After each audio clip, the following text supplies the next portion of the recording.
Hello mga mare, nagluto nga pala ako ng beef ground recipe para may ulam kami sa buong maghapon.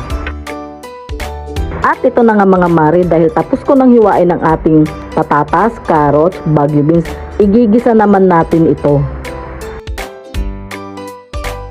Nakaredy na rin ang ating sibuyas, bawang at ang magandang tagaluto. At simulan na natin ang paggisa mga mare ng bawang, sibuyas at ground beef.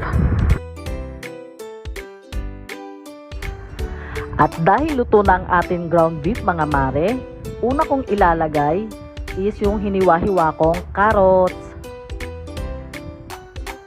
Pagkatapos naman ay yung hinihiwa-hiwa kong patatas mga mare.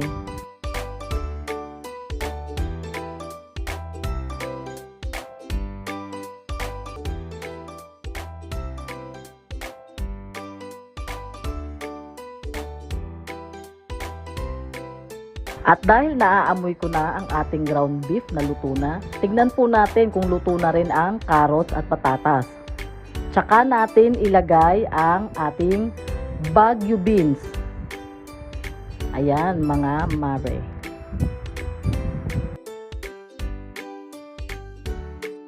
Luto na nga ang ating beef ground recipe.